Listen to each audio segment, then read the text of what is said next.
Bonsoir à tous. C'est Trading avec vous. Donc là, je vais revenir sur le Bitcoin rapidement. Ok. Donc on attendait ce mouvement-là, vous vous rappelez, ce petit mouvement ici, il s'est effectué. Donc je vais vous expliquer. Donc là, on a ici, à partir des 15 000 dollars, on va se mettre en H4. Ok, rapidement. Des 15 000 ici, on avait une AQ, une manip, une distrib. Donc ça, c'est une distribution qui est en cours, hein, qui n'est pas terminée pour moi. Sur cette distrib, normalement, on a une distribution de type Wyckoff. Donc là, on aurait un BC, là, on aurait un saut, et là, on est sur l'UT.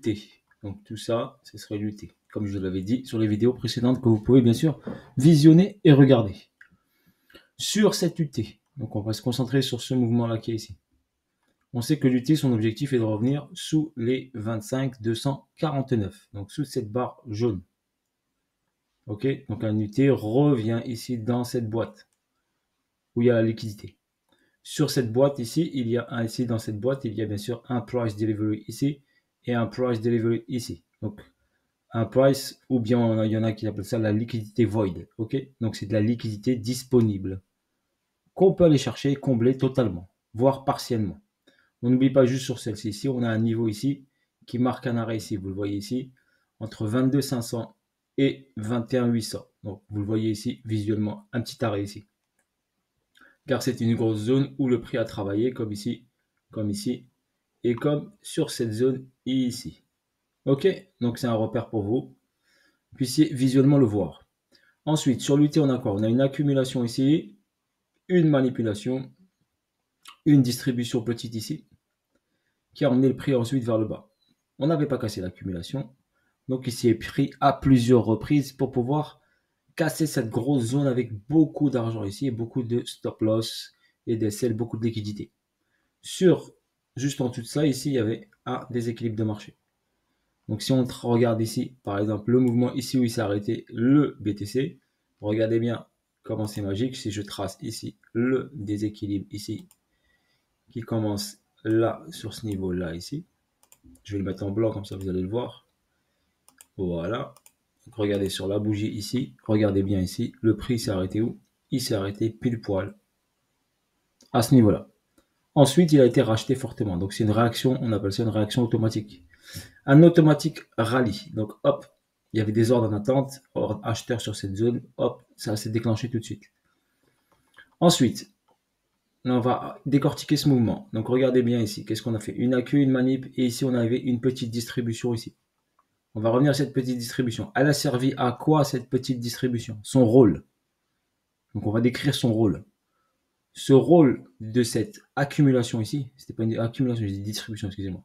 Donc ce rôle de cette accumulation petite ici, elle a permis d'emmener le prix en retracement. Donc elle avait un rôle de retracement. Donc SC, STB, retracement par rapport à cette hausse. Donc premier retracement. Ensuite on est venu faire le test du STB. Deuxième retracement.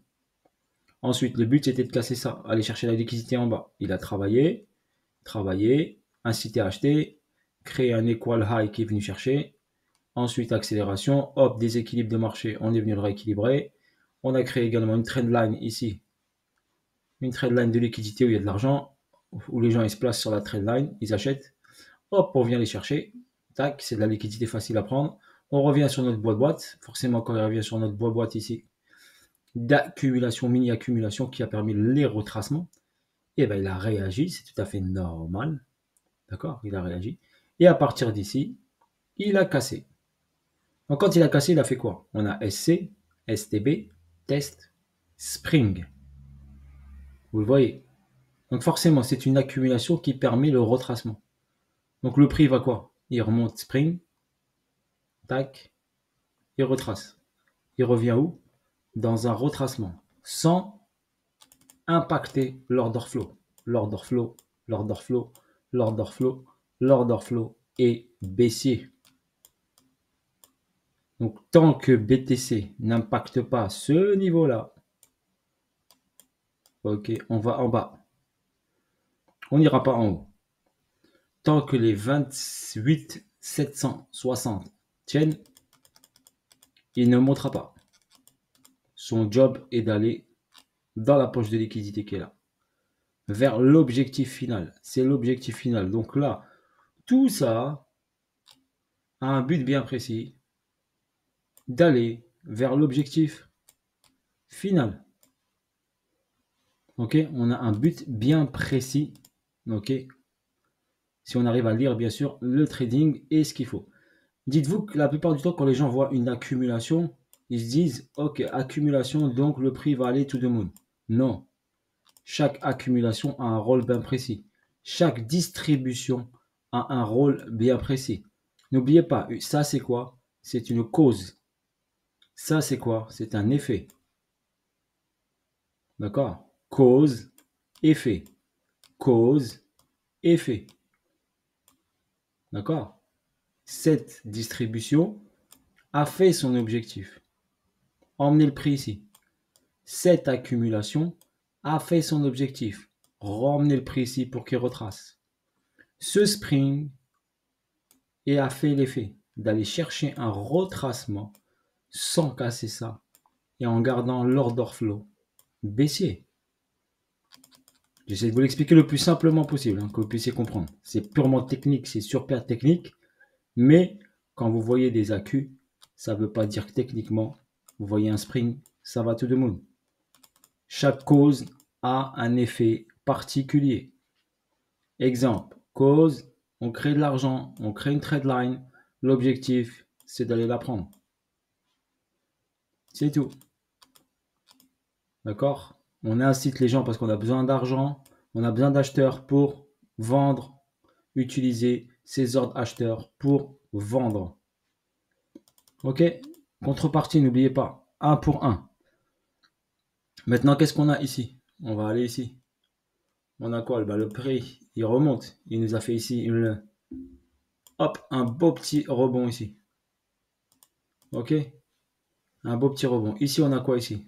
Une descente, une réaction. Vous voyez cette réaction-là? Bah ça peut être quoi? Un SC. Et ça, c'est quoi? Un STB. Donc, une nouvelle accumulation. Vous la voyez? Le spring, il a permis juste le retracement.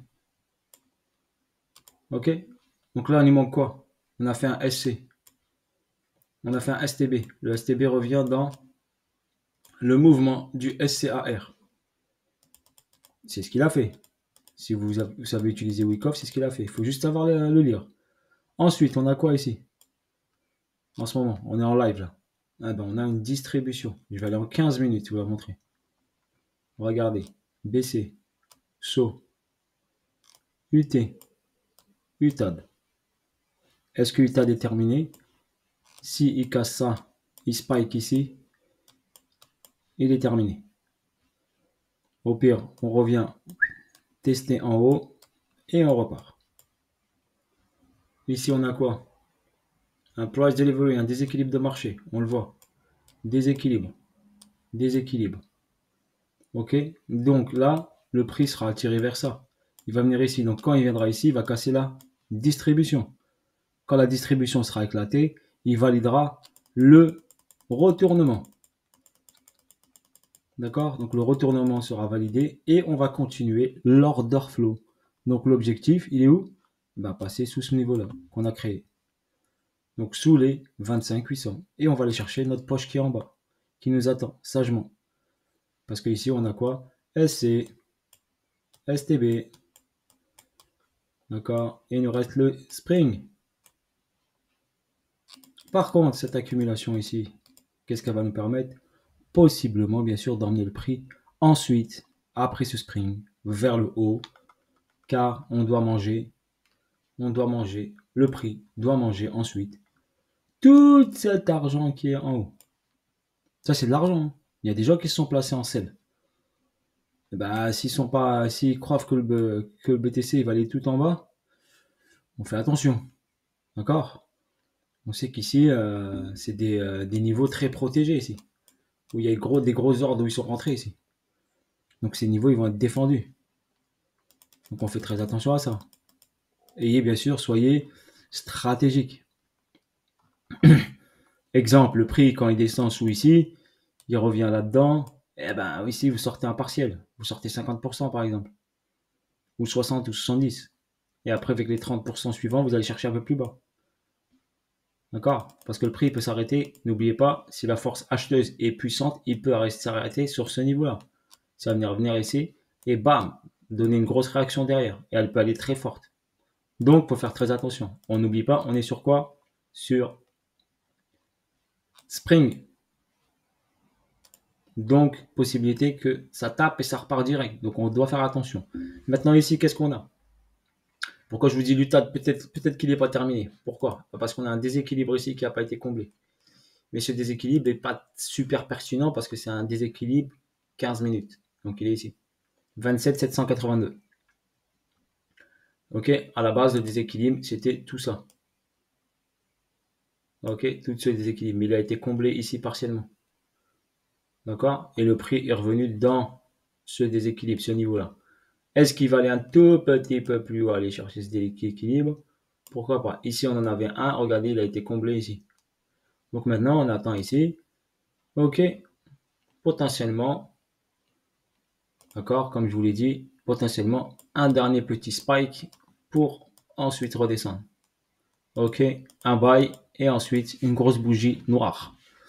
J'attends juste ça. D'accord? Une belle bleue suivie d'une belle noire. Moi, je mets des bleus. Il y en a qui mettent des vertes et des rouges.